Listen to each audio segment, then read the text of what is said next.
buenas, bienvenidos al nuevo videoblog de Unicaja Baloncesto con la sección de Uniciencia, la que queremos presentaros diversas ponencias, mini charlas sobre diversos temas profesionales de alto nivel científico y, por supuesto, queremos compartir con vosotros en estos tiempos de confinamiento los conocimientos y las formas y la manera de hacer que tenemos en Unicaja Baloncesto en el área de salud y rendimiento. Espero que lo disfrutéis, lo podéis ver en YouTube, en todas nuestras plataformas, en nuestras redes sociales y compartir vuestros comentarios y dudas que tengáis al respecto de todo lo que vayamos diciendo en estas mini charlas.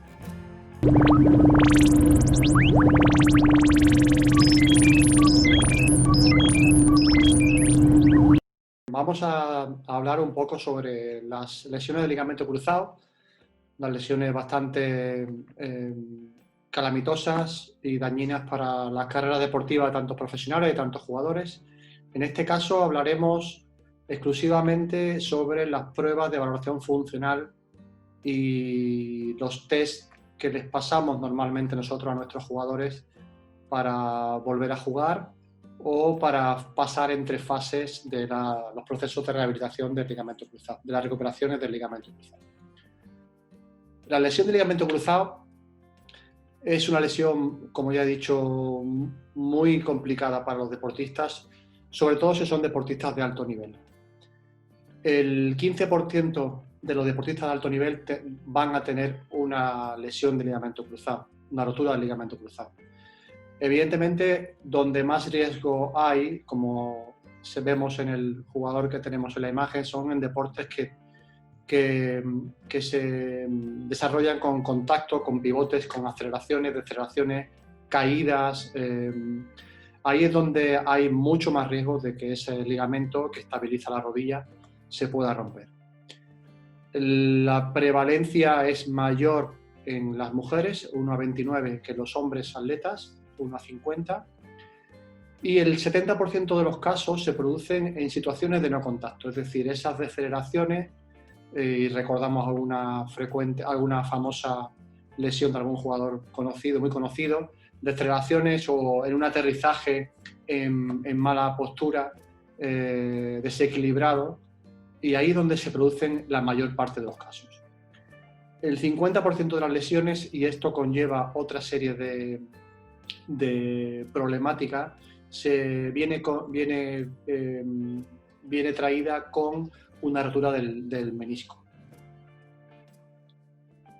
El tratamiento de la rotura del ligamento cruzado, en su inmensa mayoría, es la cirugía, sobre todo en atletas, por supuesto, en caso de una recidiva, de una lesión anterior, en niños, suelen venir asociadas a otras lesiones, como ya he comentado, el menisco, el ligamento lateral, y solamente algunas, cuando el estilo de vida de la persona o del deportista no va a tener un estilo de vida en el que pueda volver a jugar, pueda volver a competir o simplemente vaya a tener un estilo de vida más tranquilo, entonces se contempla la no cirugía. Incluso en el mejor de los casos de la cirugía mejor que se pueda uno imaginar, la recuperación de este tipo de lesiones no siempre es perfecta. El contexto actual en el que nos movemos y en el que vamos a hablar un poco de algunos estudios científicos que se han venido realizando, habla de que existen en Estados Unidos, como en el estudio de Grindem y colaboradores en 2016, hasta 250.000 lesiones de rotura del ligamento cruzado anterior en Estados Unidos. El 90% de las personas que se rompen el ligamento cruzado vuelven a hacer deporte, pero solamente el 50% lo hacen al nivel que tenían prelesional. Si hay una patología meniscal asociada, se aumenta exponencialmente el número de deportistas con osteoartritis de rodilla, con las consecuencias graves que podemos imaginar en los deportistas para su carrera profesional.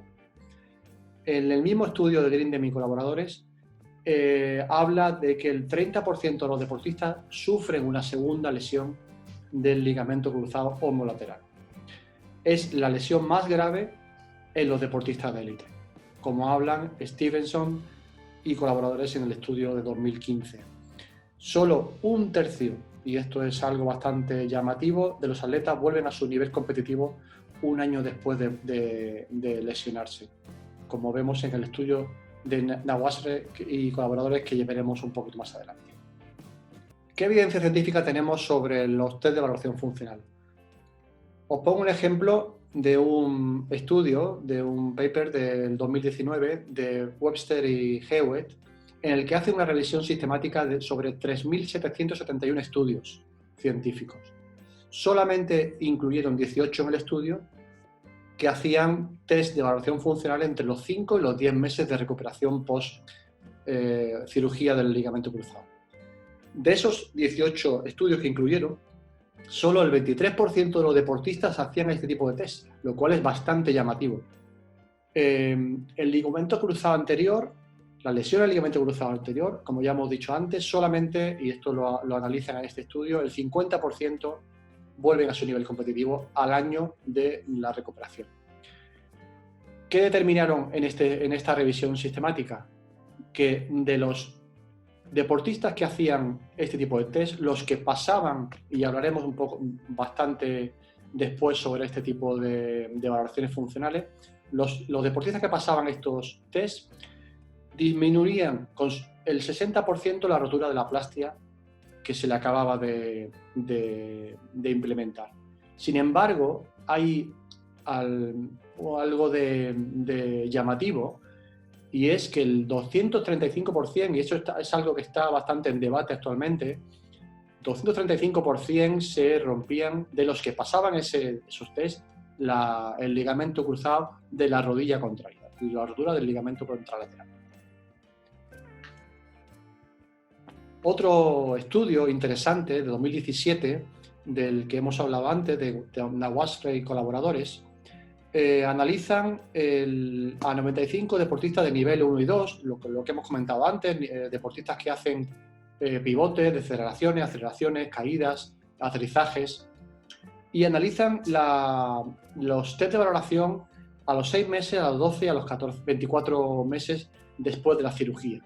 Lo interesante de este estudio, y que habla sobre la importancia de realizar estos test a todo aquel deportista que quiera hacer una buena recuperación del ligamento cruzado anterior, habla de que los deportistas que pasaron a los 6 meses esos test, con los criterios objetivos que hablaremos más tarde, esos deportistas a los 12 meses y a los 24 meses conseguían en el 84% y el 86% también pasarlo. Sin embargo, los que fallaban a los 6 meses, solamente el 44% y el 46% lo hacían a los 12 y a los 24 meses. Y esto habla muy a favor de utilizar este tipo de test. En esta evidencia científica, en este paper, estos 95 deportistas se les hicieron test de salto, de fuerza, y se les pasaron una serie de cuestionarios como son el COS y el GRS, que hablaremos un poquito más tarde. Un último paper sobre evidencia científica de RTP, de Webster y colaboradores que hablan del alto riesgo, explorando el alto riesgo de la recaída en jugadores o deportistas jóvenes después de la recuperación del ligamento cruzado anterior. Se estudiaron 316 deportistas entre 12 y 19 años y se demostró que a partir de los 18 años la incidencia de la re-rotura de la plastia que se le había colocado a estos deportistas disminuía en un alto porcentaje. Antes de los 18 años, el 28% de los deportistas se rompían el ligamento cruzado de nuevo. Sin embargo, a partir de los 18 años bajaba considerablemente hasta el 13,8%. Es decir, el riesgo de rotura baja un 4% por cada año. Y si hablamos de la rotura del ligamento contralateral, se establece en un 17,7 a los 3,4 años. ¿Qué podemos hacer nosotros para prevenir todos los problemas que pueden conllevar una recuperación del ligamento cruzado anterior? Evidentemente, no somos magos, ninguno de los que trabajamos alrededor del deporte, ni del deporte de élite ni del deporte amateur.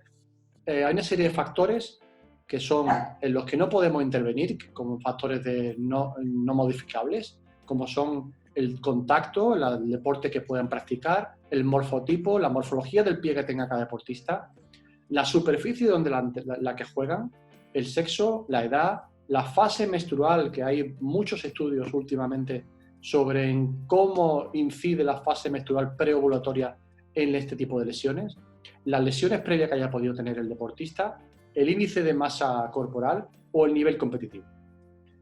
Pero sí podemos intervenir en otros factores, por ejemplo, en la fuerza, en el rango articular, en los patrones biomecánicos alterados o deficientes, en los test de valoración psicológica que les pasamos, donde podemos descubrir, y que hablaremos un poquito más adelante también, podemos descubrir jugadores, deportistas que no están preparados o preparadas para volver a jugar o a entrenar, a pesar de que tienen todas las condiciones funcionales y físicas para hacerlo. La disfunción neuromuscular también muy importante, una rehabilitación inadecuada, evidentemente, va a remar en contra de una recuperación, de un éxito en la recuperación, déficits motóricos en el pie y en la fuerza del core. La gran pregunta que nos hacen los deportistas cuando se están recuperando de un ligamento cruzado anterior, ¿cuál es? ¿Cuándo podré competir de nuevo? ¿Cuántas veces nos la hacen? Muchísimas veces. ¿Qué hacemos nosotros? ¿Cómo contestamos a esa pregunta? Históricamente esa pregunta era respondida en base a plazos de recuperación, a un criterio clínico del traumatólogo que había hecho la cirugía y que sigue existiendo y que sigue siendo la principal baza para contestar a esa pregunta, pero los plazos de recuperación, el que un deportista lleve 3, 4, 5, 6 meses, no indica, no nos puede decir nada absolutamente, salvo que vaya acompañado de unos criterios objetivos de test de evaluación funcional, como vamos a ver a continuación. Algo más de evidencia científica os dejo por aquí. ¿Quiénes fueron los primeros que hablaron de la potencia y del valor que tenían los test de salto para determinar el avance durante las diferentes etapas de recuperación del ligamento cruzado? Como fueron Frank Noyes y Sue Barber, en 1991. Fueron los primeros que hablaron sobre esto. Ellos mismos hicieron una revisión sistemática también, que la podéis ver aquí, en el 2011. Hay otro tipo de test, como otro tipo de papers que han ido saliendo y que refrendan ese tipo del uso de los hop test en los test de evaluación funcional, y que recomiendo que leáis. ¿Qué modelo seguimos nosotros en Unicaja Baloncesto? Como he comentado antes, no solamente nos dejamos guiar por una valoración clínica del traumatólogo principalmente, o una valoración clínica del equipo de salud y rendimiento que estamos alrededor de los deportistas. Utilizamos un modelo biopsicosocial en el que, evidentemente, por supuesto, está la valoración clínica del traumatólogo, que es muy importante y es nuestra referencia. Utilizamos una serie de test, de cuestionarios psicológicos, que normalmente lo suele pasar nuestra psicóloga en Unicaja Baloncesto, que son estos que he comentado ahí, que hablaremos ahora más adelante sobre alguno de ellos. Test objetivos, que hablarán sobre la cantidad de movimiento, que también hablaremos un poco más adelante. Test subjetivos, que intentaremos determinar la calidad del movimiento. Y luego valoraremos también las condiciones sociales, económicas, culturales y el nivel competitivo en el que estamos. Porque no es lo mismo deportes amateur, deportistas que entrenan 2-3 días a la semana, que deportistas que tienen que competir y que a alto nivel, que tienen que entrenar 4 días por semana o 5 días por semana. El nivel de exigencia es mucho más alto y eso condicionará el tiempo o la decisión para pasar de una fase a otra de la recuperación o para dar el ok para volver a competir. En una recuperación de una lesión de ligamento cruzado anterior, podemos hablar de 5 fases. En primer lugar, la fase 1, que es la fase, bueno, en primer lugar estaría la fase 0. La fase 0, que es la fase preoperatoria, fundamental, que no la he puesto aquí, pero la fase es fundamental para que el deportista llegue en buenas condiciones de tono muscular, de movilidad.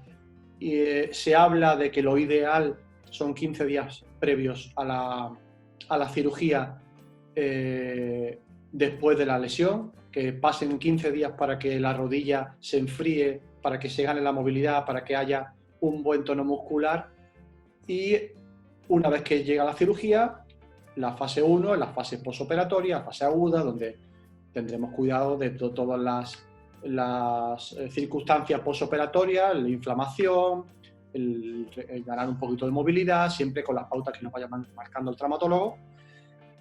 Y una vez que pasa eso, que pasa en la fase 1, que será unas 2 semanas aproximadamente, pero ya digo, no en función de los plazos, de las fechas, sino en función de la situación del deportista, pasaremos a la fase 2. En la fase 1, como he dicho, los criterios para pasar a la fase 2 será que haya inflamación cero, que la flexión pasiva sea prácticamente completa, 125, 130 grados, y que la extensión pasiva sea completa. Eso es muy importante para no tener problemas en el futuro. Una vez que pasamos a la fase 2, entre fase 2 y fase 3, ¿cuáles son los test que nosotros realizamos y que recomendamos que se deben realizar? Por un lado, test de fuerza analítica que realizamos con un dinamómetro. Ahora pondremos algún ejemplo. Por otro lado, continuamos dándole mucha importancia a la movilidad y la inflamación, que deben ser, como hemos dicho en la fase 1, deben ser perfectas. Movilidad completa, inflamación cero. Fuerza de resistencia de grandes grupos musculares, isquiotibiales, gemelos, plancha lateral, es decir, son test que realizamos. Estos son test que realizamos para pasar de la fase 2 a la fase 3. Prensa unipodal, 1RM.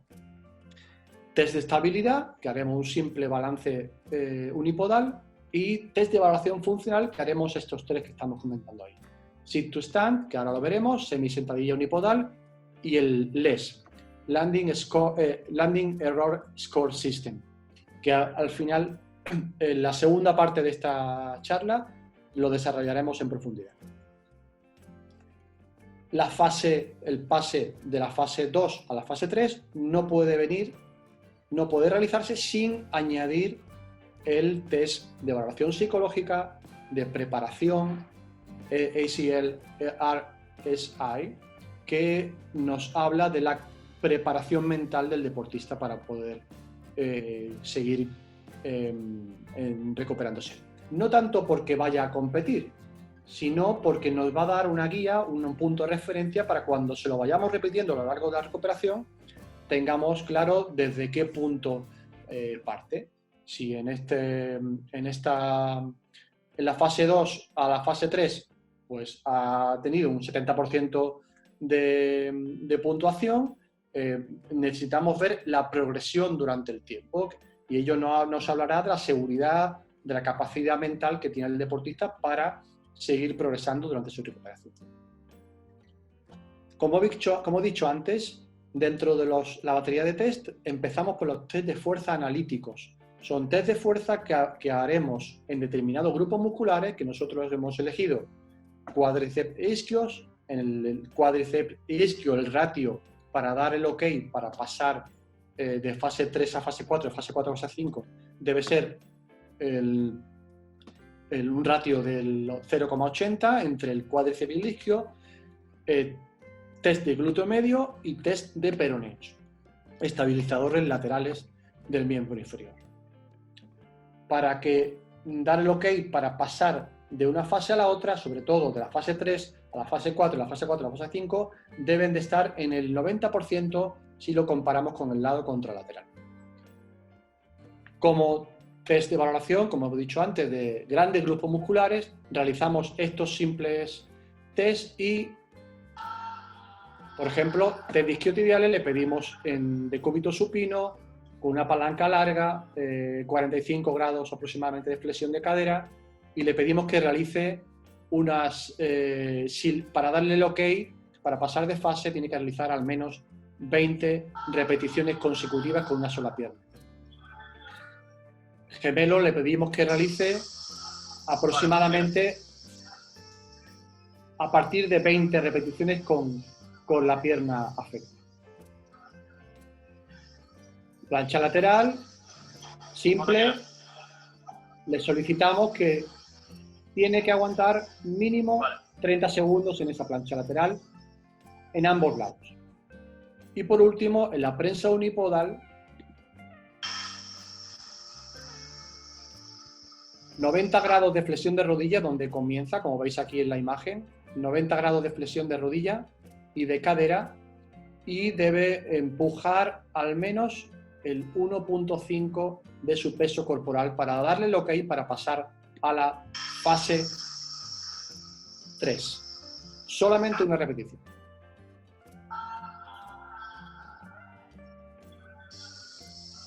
Vale, cuando quieras.